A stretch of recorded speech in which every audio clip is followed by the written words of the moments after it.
Coucou tout le monde, j'ai pensé à vous les amis, et oui, parce que nous sommes plus ou moins toutes et tous confrontés à ce problème, c'est-à-dire la présentation de ceci, et là on se dit que c'est compliqué tout ça. Oui, ça peut être pratique pour certains, ça peut être super pour certains, mais pour d'autres, l'organisation de cette présentation de fils sur cartonnette individuelle peut poser problème. C'est pourquoi aujourd'hui j'ai opté pour faire cette vidéo qui me trotte de son début à sa fin depuis plus d'un mois déjà, et il est temps que je vienne vous expliquer tout cela tout simplement. Donc en premier lieu, on revoit un petit peu ce qu'on appelle des cartonnettes individuelles pour ne pas remuer le couteau dans la plaie pour certaines qui le vivent assez difficilement, c'est-à-dire que nos fils, au lieu d'être présentés sur les organisateurs cartonnés que nous avions dans les kits des compagnies que l'on connaît tous et toutes, sont présentés sur des cartonnettes individuelles. Il se peut même que certains, voilà, par exemple, je peux avoir le 3851 séparé d'un autre et que je retrouve encore un 3851. Et ben voilà. Voilà le deuxième.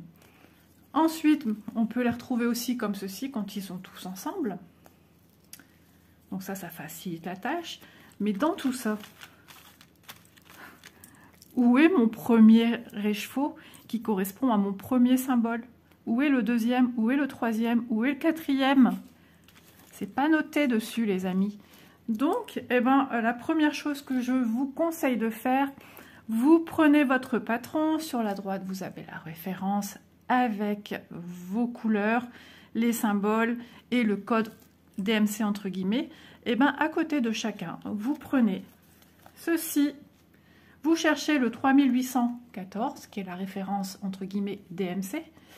Et vous venez faire une petite croix à côté. Et vous faites ça pour tous vos fils. Si vous retombez sur un 3814, enfin moi personnellement, je ne viens pas faire une croix, puis une croix, puis une croix. Voilà, j'ai checké une seule fois. Le tout est déjà de voir si on a tout. Le deuxième travail va consister à dire, oui, le 3814, c'est lequel?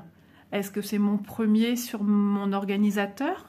Est-ce que c'est mon dernier, mon avant-dernier, le 20, le 25, le 30, le 12? Donc, voilà, on s'y perd un petit peu.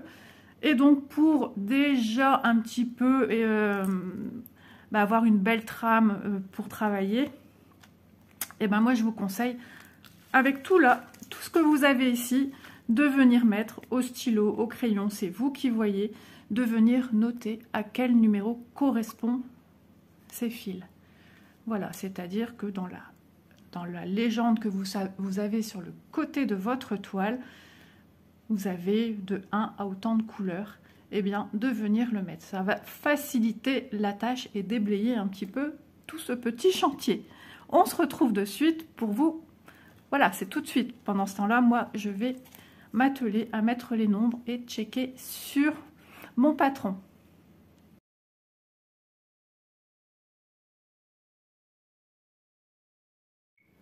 Voilà, alors comme je vous disais, on va vous montrer de façon plus concrète.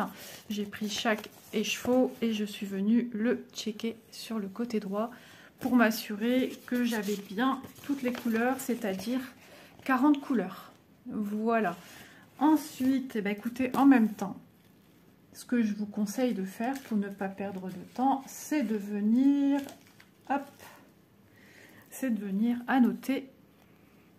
Moi, le nombre 18, c'est le 890. Le 18, 890. Voilà. Une fois que ceci est fait, je vous invite à venir les ranger sur votre table, enfin sur le support sur lequel vous travaillez, et de les mettre plutôt par dizaines pour que vous voyez tout s'afficher devant vous et de ne pas commencer à les chercher. Donc, voilà, moi je vais vous montrer l'exemple avec ceux de 1 jusqu'à 5. Voilà, 1, 2, 3, 4, 5. Mes 5 premières couleurs. Voilà, déjà en faisant ceci, on dépatouille pas mal la façon dont on pourrait travailler. Je vais vous proposer diverses méthodes pour vous organiser avec ces fils sur cartonnette individuelle. Vous savez un petit peu comment je suis. Voilà. Donc, ma première technique qui me vient à l'esprit, hein, qui m'est venue, c'est tout simplement de venir travailler sur bobinette. Alors, je vais prendre celui-ci parce que c'est le premier qui me vient. Donc, des bobinettes hein, qu'on retrouve un petit peu partout. Si vous n'en avez pas, soit vous pouvez vous en acheter, soit vous les faites vous-même avec du carton. Mes toutes premières que j'ai faites, j'en avais quelques-unes en plastique et j'ai fait le contour sur un papier cartonné. Et papier cartonné d'emballage de céréales, etc. Et j'ai fait mes premières cartonnettes comme ça. J'ai même utilisé les emballages plastiques dans lesquels sont mis en dosette individuelle le produit pour mettre à la lessive. Voilà, j'ai fait aussi en plastique un peu dur. Voilà, donc soit vous enlevez vos fils, on va dire que c'est le 2, d'accord, je viens prendre mon 2 et je viens l'enrouler sur une bobinette. Alors, soit après pour le rangement, vous classez dans ce genre de boîte, on peut retrouver un petit peu partout, dans les boutiques, Centre Accord, Il fut un temps Action, en avait aussi quelques-unes, ou tout simplement dans une boîte que vous avez à la maison, une boîte à gâteaux. C'est sûr que ça ne sera pas rangé de façon compartimentée, mais pour un début, ça peut être voilà, une façon de s'organiser. Voilà pour ma première méthode. Ensuite, la deuxième méthode, tout simplement des organisateurs que l'on retrouve chez nos partenaires. Donc, on en a de diverses formes, diverses tailles. Donc là, c'est encore une fois pareil, suivant la quantité que vous avez besoin pour le projet.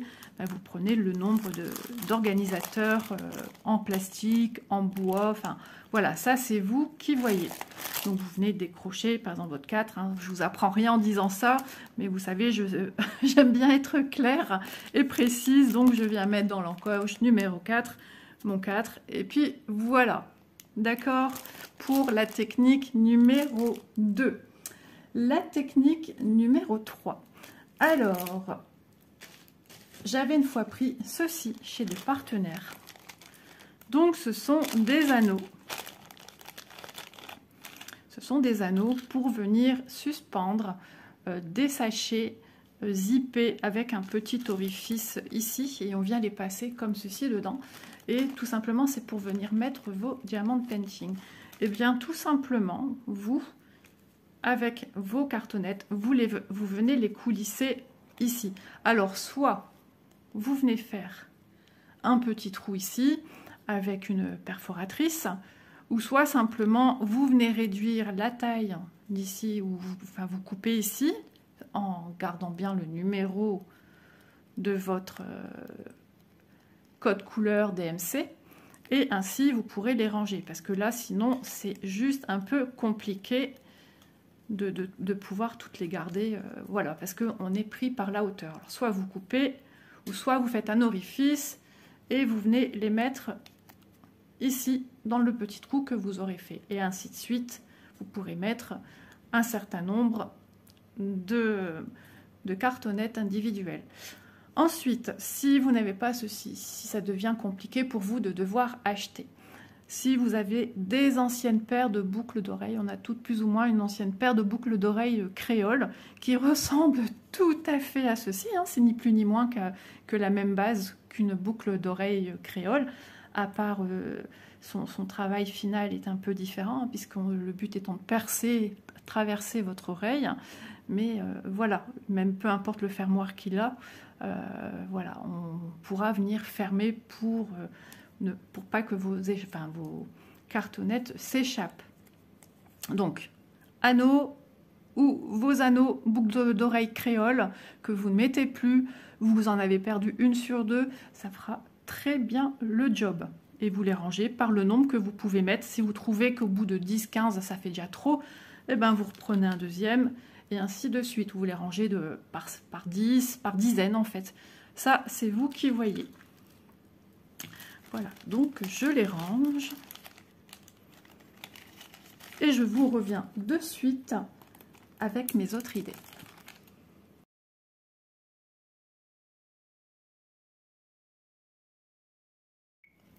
Voilà, alors la technique numéro 1, en gardant les cartonnettes individuelles, eh bien tout simplement, alors je vous remontre en mettant dans l'ordre 1,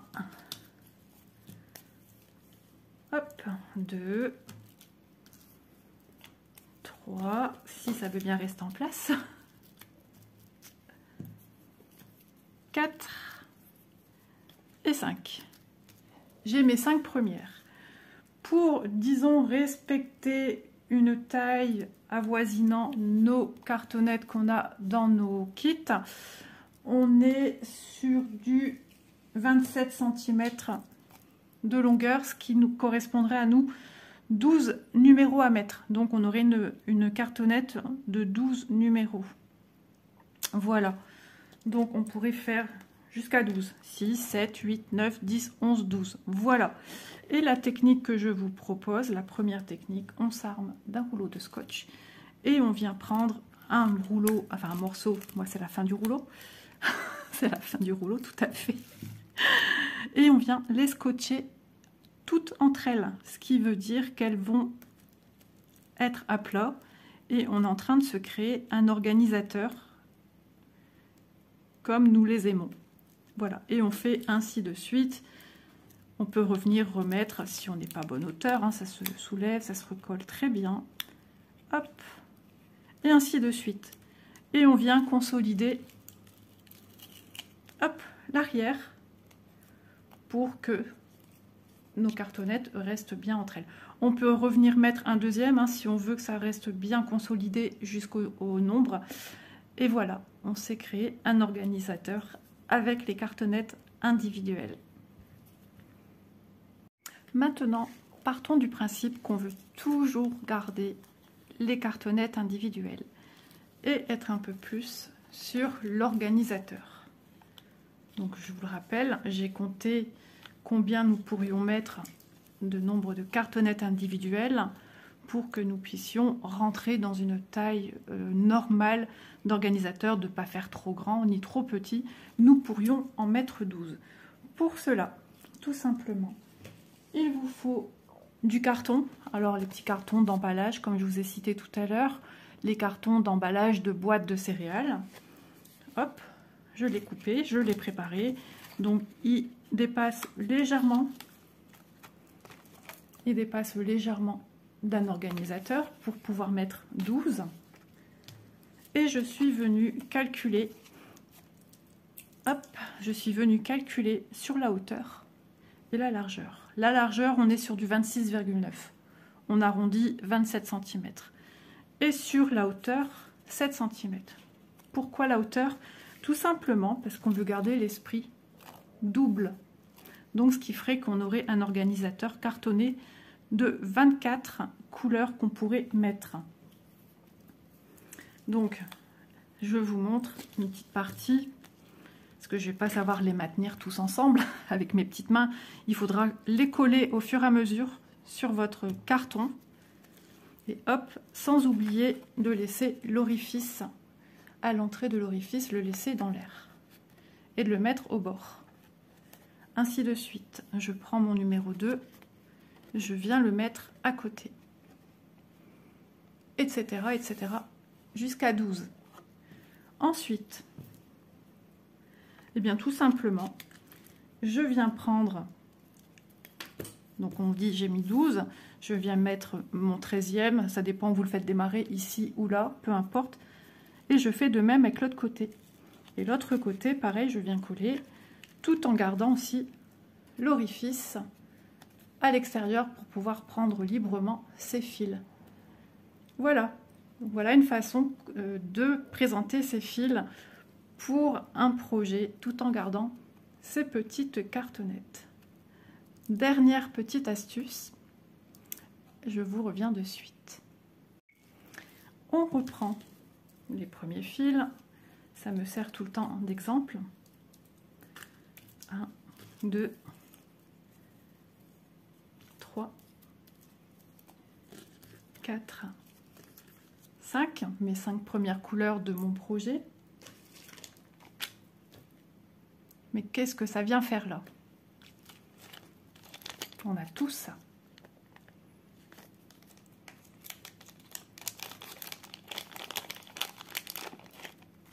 Ça, rappelez-vous, ce qu'on trouve, l'objet inutile. On y mis quelques-uns ici. L'objet inutile, bah, qui va trouver toute son utilité, vu qu'il n'est pas fermé. On sait l'ouvrir, on sait le refermer, on sait le resserrer. Donc, tout simplement, et là, c'est tout bête. Donc dans ce cas-là, vous venez mettre votre chiffre à un endroit qu'on puisse bien le voir, bien sûr, à l'autre extrémité ou un peu plus haut. Je viens mettre le 2 et je viens le serrer de manière à ce que mes 2 cartonnettes se mettent bien à plat. Donc c'est moi qui viens redonner la forme à mon anneau. Voilà. Comme ceci, j'ai le 1 et j'ai le 2. Voilà.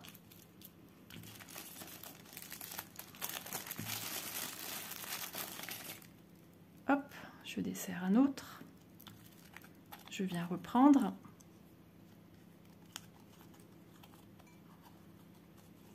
La nuit est faite pour dormir. Moi, la nuit, je cogite. Ou la journée. Je suis toujours à la recherche de petites idées, de petites astuces. Voilà. Et ainsi de suite, vous avez vos cartonnettes individuelles qui se retrouvent toutes ensemble. Donc, vous pourriez éventuellement, si vous voulez que ça bouge un peu moins, les serrer un peu plus. Mais si vous les serrez un peu plus, voilà, vous allez retrouver des anneaux hyper serrés. Nous, ce qu'on veut, c'est vraiment qu'ils soient bien à plat. On va encore en mettre un.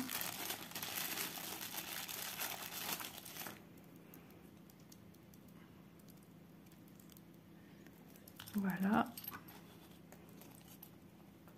Alors, il s'est enlevé parce que je ne l'ai pas assez serré. Tout est aussi dans le resserrage. Hein. Dans ce cas-là, n'hésitez pas, s'il faut, remettre un petit peu de scotch sur l'anneau pour bien le fermer ou un petit point de colle, tout simplement. Voilà. Et vous avez ici déjà 4 couleurs entre elles. Astucieux, non? Ça m'a poussé comme ça, j'ai eu l'idée, je me suis dit, et les anneaux, qu'est-ce qu'on peut faire avec ça?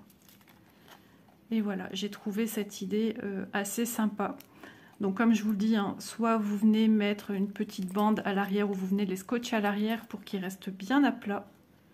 Voilà, comme ça ils restent bien à plat. Ça fait une présentation assez sympa, même je trouve que ça fait super joli.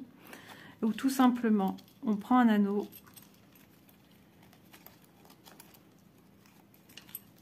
Et on vient simplement, on va dire, hop, voilà. Ici, j'ai 2 647 qui pour moi sont les 13 de ma toile. Je viens les mettre et je peux me servir des anneaux comme anneaux pour mes couleurs en double, en triple exemplaire. Ou simplement, voilà, là c'est pour tout ce qui est double, triple, quadruple, etc., etc. Ou simplement, ce qu'il y a de bien, c'est que ça s'ouvre et ça se ferme à souhait. Voilà, hop, donc je garde mon premier, on est d'accord, j'ai mis mon premier, je viens mettre mon deuxième, alors il faut les mettre dans le même sens, Isa, ça sera mieux.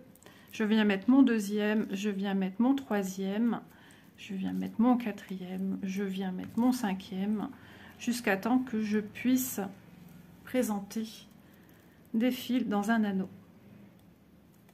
Hop, je viens replacer mon anneau, et là, je peux le serrer davantage. Et je peux, regardez, j'ai encore de l'espace, je peux encore mettre pas mal de cartonnettes individuelles. sachant qu'on n'a pas besoin de l'ouvrir non plus. Quand on doit venir retirer un fil, il suffit simplement de venir le tirer ici à sa base, ou le soulever ici jusqu'à le début de la fente. Voilà. Petite astuce que je tenais vraiment à vous partager, parce que je me suis dit ça pourra intéresser pas mal de monde, je l'espère du moins, vous avoir apporté avec mes façons de voir les choses, avec des choses qu'on peut aussi avoir à la maison, sans dépenser une fortune, parce que nous sommes assez nombreuses à être en cours, multi-projets. Donc, eh ben, tout simplement, sans trop se casser la tête, voilà, à prix réduit, je vous ai présenté 6 manières d'organiser vos fils qui se présentent sur ces quantités faramineuses de fils sur petite planche individuelle. Voilà, tout simplement, quand vous avez ici plusieurs, hein, vous venez à la limite les détacher pour les mettre les uns à côté des autres. Il n'y a rien de sorcier, je ne vous apprends rien. Voilà, et bien écoutez, avec tout ce que je vous ai montré, il n'y a plus qu'à vous de trouver la technique qui vous convient le mieux. En tout cas, j'ai passé un agréable moment en votre compagnie. J'espère que ça vous aura plu, que ça vous donnera des idées. Et moi, je vous embrasse bien fort et je vous dis à très vite dans une prochaine vidéo. N'hésitez pas à me faire partager votre moyen de travail pour vous de votre côté et me dire si mon astuce, là, un tel, vous a convaincu. Voilà. À bientôt. Bye bye.